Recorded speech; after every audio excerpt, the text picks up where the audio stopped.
Hace más de 200 años, un buque mercante japonés encalló contra las rocas negras de una de las islas más remotas del archipiélago de las Aleutianas, en la helada Alaska. Nadie a bordo imaginó que aquel naufragio silencioso desataría una catástrofe severa por culpa de unos polizones voraces que nadaron a la orilla, las ratas pardas. Estos roedores invasores colonizaron rápido el lugar, bautizado luego como Isla de las Ratas, un trozo de tierra dominado por el clima hostil del mar de Bering. Si te gustan las historias que demuestran cómo la vida silvestre es capaz de recuperarse de formas que desafían toda lógica, suscríbete a Naturaleza Imprevista para entender por qué la salud del fondo marino dependía de la superficie. Primero hay que comprender el colapso absoluto que sufrió este frágil ecosistema. Antes de la plaga, la isla era un santuario vibrante de aves marinas nativas, como el cormorán pelágico, el frailecillo cornudito y el ganso emperador de Alaska. Al no existir ningún depredador mamífero natural, estas aves ponían sus huevos directamente sobre el suelo, en la tundra o en profundas madrigueras de tierra. Pero la introducción de las ratas pardas rompió el equilibrio en pocas décadas, convirtiendo el paraíso de reproducción en una carnicería silenciosa y voraz. Los roedores devoraban los huevos y los indefensos polluelos de los somormujos, diezmando por completo las colonias de cría que llenaban el cielo con su vuelo. La isla quedó sumida en un silencio sepulcral, perdiendo los cantos del mérgulo sombrío y otras especies que solían tapar el sol durante sus viajes anuales. Pero antes de iniciar una de las operaciones de erradicación más complejas de la historia, los biólogos debían resolver una pregunta científica fundamental. ¿Cómo era posible que la desaparición del mérgulo y el frailecillo en la superficie estuviera matando lentamente a los arrecifes de coral bajo el agua helada? Los científicos descubrieron que las aves marinas eran el eslabón vital que transportaba los nutrientes del océano abierto de vuelta a la isla usando su guano. Al no haber aves excretando sobre la tundra,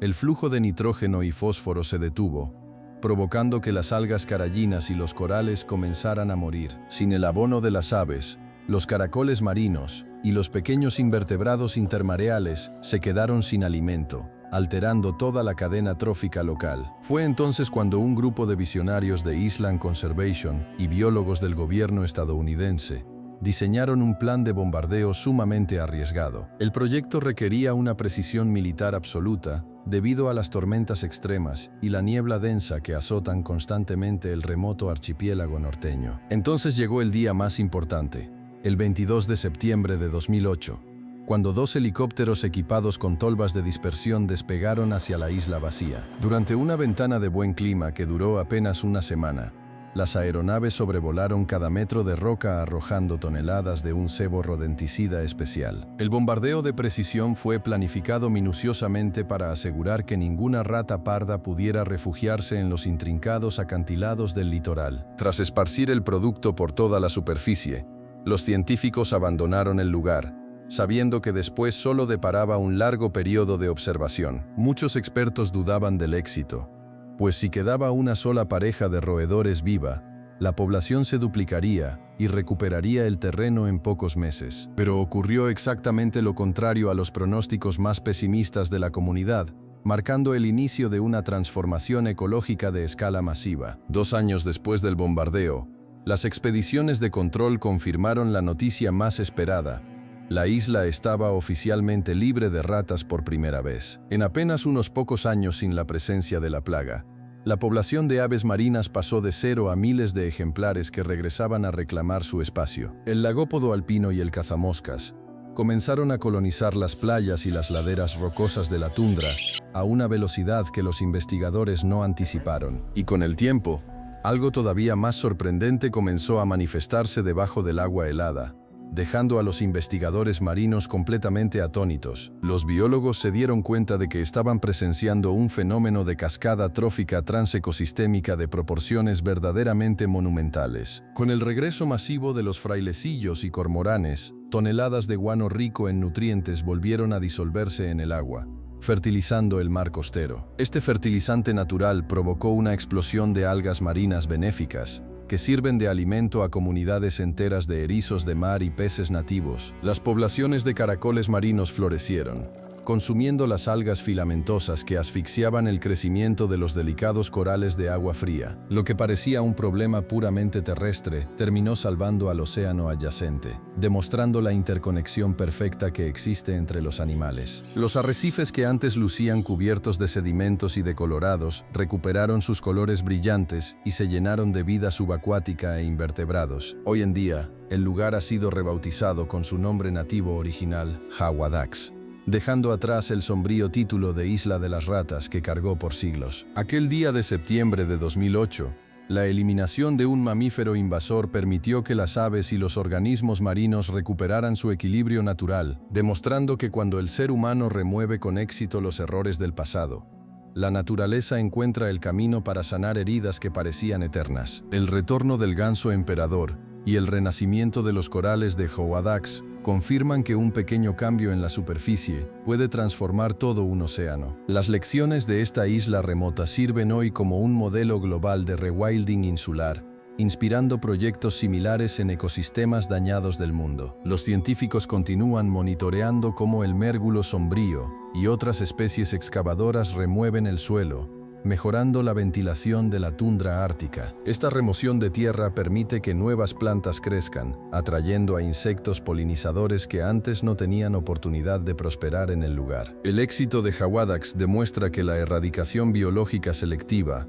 aunque sea un experimento arriesgado, es una herramienta poderosa para la conservación. La historia nos recuerda que ningún ecosistema está completamente perdido si se aplican la ciencia adecuada y el esfuerzo coordinado de los especialistas. El regreso de los depredadores aviares también reguló las poblaciones de moscas y parásitos que se habían descontrolado durante los años de la plaga de ratas. Cada nido nuevo de cormorán pelágico en los acantilados es un testimonio del triunfo de la vida sobre la destrucción masiva provocada por el ser humano. Los arrecifes de coral profundo, que proveen refugio a bacalaos y cangrejos comerciales, muestran tasas de crecimiento superiores a las registradas antes. Este impacto económico indirecto beneficia a las pesquerías locales de Alaska, demostrando que la ecología y la economía humana pueden caminar de la mano. Las comunidades indígenas aleutianas celebran hoy el renacimiento de Hawadaks como una victoria cultural, recuperando un territorio sagrado y lleno de vida. El paisaje gris y silencioso que encontraron los marineros del siglo XVIII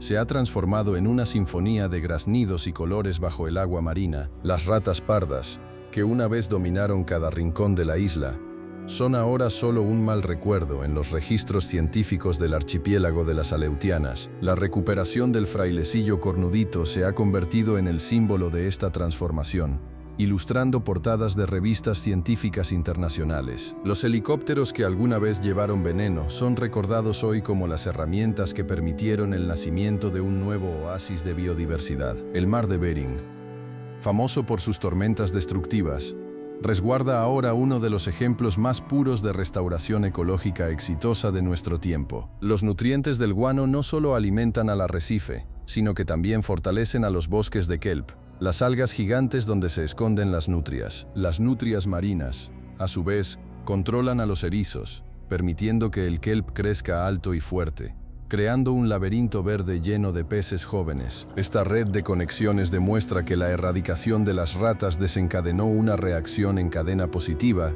que llegó a beneficiar a mamíferos marinos. El flujo de energía que se había cortado hace 200 años volvió a completarse, uniendo de nuevo el cielo, la tierra de la tundra y las profundidades. Los investigadores que visitan Hawadaks cada verano se maravillan al ver cómo los nidos subterráneos de los petreles han vuelto a ocupar las colinas verdes. El peligro de extinción local para muchas de estas aves migratorias ha desaparecido, asegurando el futuro de sus poblaciones a lo largo de sus rutas. Los datos colectados en la isla demuestran que la naturaleza tiene una resiliencia asombrosa cuando se retira el factor de perturbación artificial humano. Lo que comenzó como un trágico naufragio de un barco mercante, terminó ofreciendo una de las mayores lecciones de ecología interactiva del siglo XXI. Los corales de Hawadaks son ahora más resistentes a los cambios de temperatura gracias a la abundancia de fitoplancton estimulado por el abono aviar nativo. Este fenómeno contraintuitivo ha abierto nuevas líneas de investigación sobre cómo proteger los arrecifes globales mediante la restauración de islas vecinas La cooperación internacional para la conservación utiliza este caso para replicar la estrategia en islas del Pacífico invadidas por roedores similares. El éxito radicó en no intentar reconstruir el ecosistema a mano, sino en remover el obstáculo y dejar que los propios animales hicieran el trabajo duro. El frailecillo, con su andar torpe en tierra pero su vuelo ágil sobre las olas, es el verdadero ingeniero que reconstruyó el suelo de la remota Hawadaks. Los niveles de fósforo en el agua costera se estabilizaron en los rangos históricos idóneos, terminando con las zonas muertas que afectaban a los peces. Las ballenas jorobadas y otros grandes cetáceos que pasan cerca de las Aleutianas encuentran ahora una mayor concentración de alimento en estas aguas limpias. El impacto del proyecto superó por mucho las expectativas iniciales de los biólogos, quienes esperaban ver resultados recién después de varias décadas. La velocidad de la respuesta biológica demostró que las semillas del antiguo ecosistema estaban listas para germinar apenas cayera la última rata parda. La ausencia de árboles en la isla, lejos de ser una desventaja, facilitó que las aves identificaran el terreno libre de peligro desde las alturas del cielo. El ganso emperador, con su plumaje elegante, vuelve a criar a sus polluelos en las orillas de los arroyos puros que fluyen por la tundra hacia el océano. Los pequeños invertebrados terrestres, como los escarabajos endémicos, también vieron sus poblaciones estabilizadas al no ser depredados por los roedores. La cadena alimentaria terrestre de la isla, antes distorsionada y simple, ha recuperado su complejidad original con múltiples niveles de interacción viva. Los mapas de navegación ya no muestran la advertencia de peligro ecológico que caracterizó a la isla de las ratas durante toda la era de la ballenera. El esfuerzo financiero y logístico de la operación Hawadaks se ha pagado con creces al salvar un eslabón clave del patrimonio natural del Pacífico Norte. Los cantos nocturnos de las aves fosoriales, que anidan ocultas bajo la tierra, han regresado a romper el silencio de las largas noches del invierno ártico. Este comportamiento de anidación subterránea, que antes las hacía presas fáciles de las ratas, ahora las protege del viento helado del mar de Bering. Los científicos que diseñaron el cebo selectivo pasaron años estudiando el comportamiento de la rata parda para asegurar la efectividad total del plan. Ninguna otra especie de mamífero habitaba la isla de forma nativa, lo que redujo a cero el riesgo de daño colateral para otros animales terrestres. Los halcones peregrinos que visitan la zona para cazar ahora encuentran una abundancia saludable de presas, integrándose de nuevo al ciclo de la isla. El equilibrio entre los depredadores aéreos y las aves marinas se ha restablecido, manteniendo las poblaciones en niveles óptimos y sanos para el entorno. Las algas calcáreas,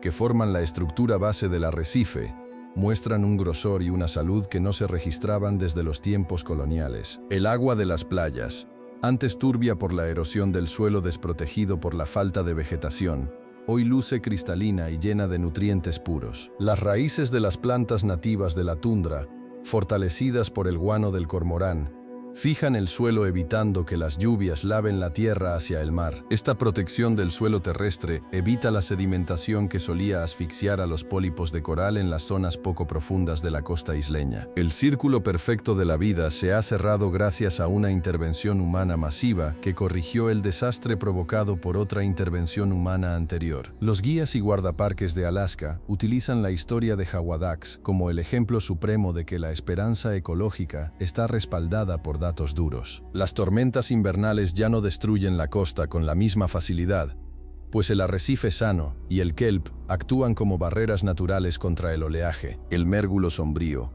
una pequeña ave de hábitos discretos, vuela ahora por miles sobre las olas, buscando el plancton estimulado por el abono de su colonia. La transformación económica se traduce en un turismo científico regulado que genera ingresos para las comunidades nativas encargadas de la custodia local. Los jóvenes de las islas cercanas aprenden técnicas de monitoreo ambiental, convirtiéndose en los nuevos guardianes de la biodiversidad de las Aleutianas. El proyecto demuestra que los ecosistemas insulares son frágiles ante las invasiones, pero increíblemente agradecidos cuando se les devuelve su libertad. Los datos de Hawadaks se comparten en plataformas globales de ciencia abierta, sirviendo a investigadores de todos los continentes para sus propios planes. La isla ya no es un monumento al descuido humano, sino un faro de inspiración que demuestra que la restauración ambiental a gran escala es posible hoy. Los corales de agua fría, a menudo olvidados frente a los tropicales, reclaman su importancia como los verdaderos oasis de los mares del norte del planeta. Cada temporada de cría que pasa, el volumen de aves registradas rompe los récords del año anterior, confirmando que la tendencia de crecimiento sigue firme. La historia de la isla de las ratas nos enseña que la salud de nuestro mundo depende de hilos invisibles que conectan a la criatura más grande con la pequeña. Un barco hundido trajo la muerte, pero la ciencia y la determinación humana devolvieron la vida a este rincón que muchos daban por perdido para siempre. Hawadax resuena hoy con el sonido de las alas del frailecillo y el ganso, un eco de esperanza que viaja por el viento sobre las aguas del mar de Bering. El milagro de la isla demuestra que cuando eliminamos nuestras peores huellas, la naturaleza recupera su esplendor y el océano entero vuelve a brillar.